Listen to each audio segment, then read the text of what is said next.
Go. Hello, everyone always asks me, patients ask me quite often, what do I do when my back goes out? And so I'm in everyday clothes. This just happened about an hour ago where I threw my back out pretty badly today. I was putting a washer with a friend in the back of my pickup truck, and I was in a very bad position. I was squatted down and bent over in the back of the pickup truck, and the washer was heavy, and I went to pull it, and when I did, my back gave before the washer gave.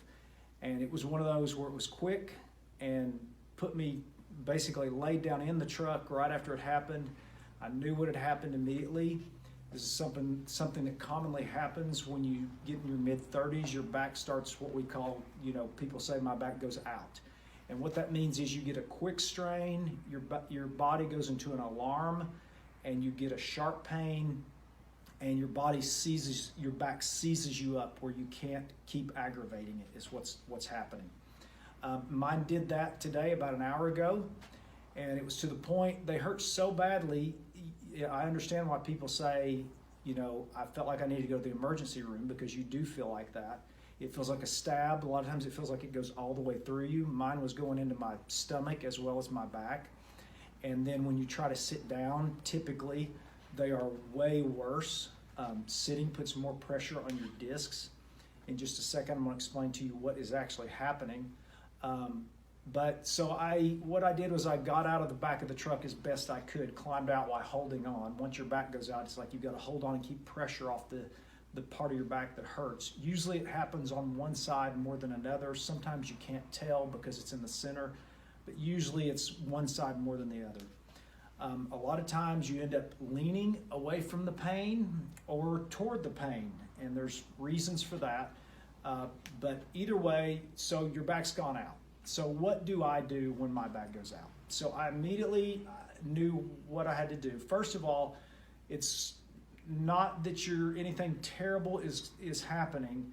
It's just that your body is, like I said earlier, in an alarm, kind of in a fight or flight mode, and you have to kind of settle yourself and do the things that are going to help you. And so I immediately got out of the back of the truck and put my hands on my hips and began to lean back. Now, the reason I began to lean back, mine's right now, it's out on the right side. I've got a back brace on right now, and I'm going to show you why I put a back brace on. But the reason I lean back is because when your back, I'm going to turn it around this way, when your back goes out, a lot of times you have strained a disc. Now, it doesn't mean the disc comes all the way out like that and hits the nerve. If it does, it'll go all the way down your leg. Mine is not going down my leg, it's just in my back. And so that means that I just strained the tissue on the back of the disc, or strained one of these joints in the back of the spine called a facet joint. But very likely it's the disc, the tissue on the back of the disc. The disc is similar to like a jelly donut, we like to say, but the outer rings of the disc are tough cartilage, and the inside is like gel. That gives you a good cushion, like what they put in the bottom of a tennis shoe sometimes. And so when you are squatted, and I can't bend right now because my back's out, but when you are squatted or bent, you are going this direction. And when you go this direction, it puts pressure on the front of the disc and forces the inside of the disc to cause pressure to go back toward the vulnerable area of your spine, which is the nerves back here.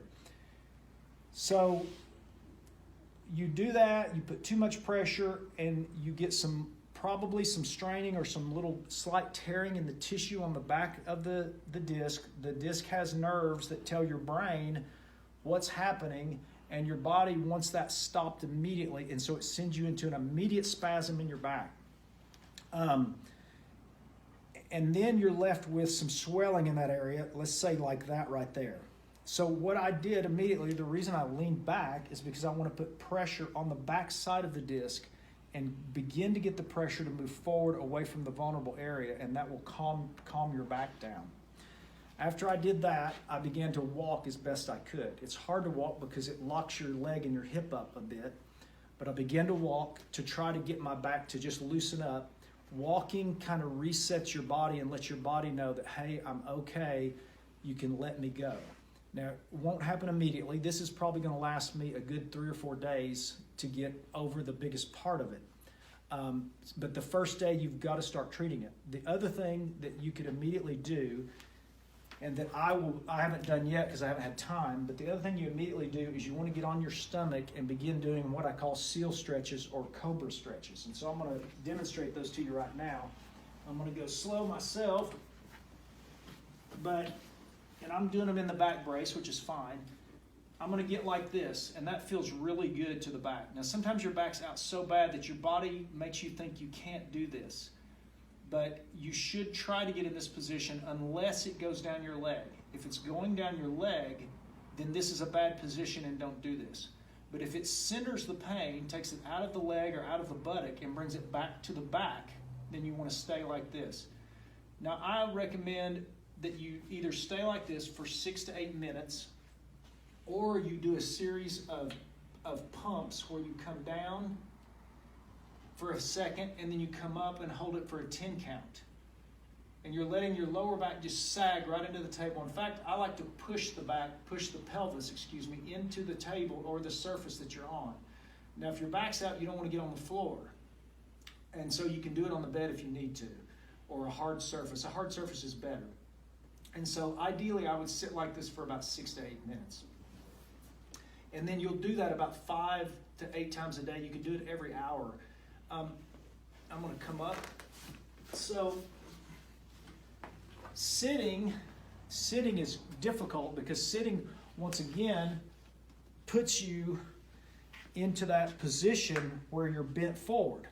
And so we always, after you've strained your back, and even if you haven't strained your back, we tell you to use a lumbar support in your vehicle or in your chair at home. You don't want your back sagging like this because it just puts more pressure toward the back side of that disc. Now, I want to go over just one more thing. So on a back brace, you want to have a back brace that has kind of some extra straps to it. This is one that we sell here. And this back brace, you want to wear your back brace where it goes over your low back and kind of your hips. So you want to cover the low back where you hurt, but you want to like stabilize your low back against your hips. And so I always tell people put the back brace on at a little bit of an angle so it hugs your back and your hips. You want to get it pretty tight. And then you want to have extra cinchers to tighten the back brace up even more. You can wear a back brace at night and sleep in it if you need to. You can wear it in the car. It helps. So the first day or two or first 3 or 4 days, you may have to wear a back brace most of the time to keep functioning. I was in the middle of a plumbing job because when I took the washer out, the valve where the washer hooks up was messed up and it spewed water everywhere. So I then had to go ahead and fix all that while my back was out. And so you've got to have a brace if you're going to do those things. I knew in my head that it was going to hurt but not harm me.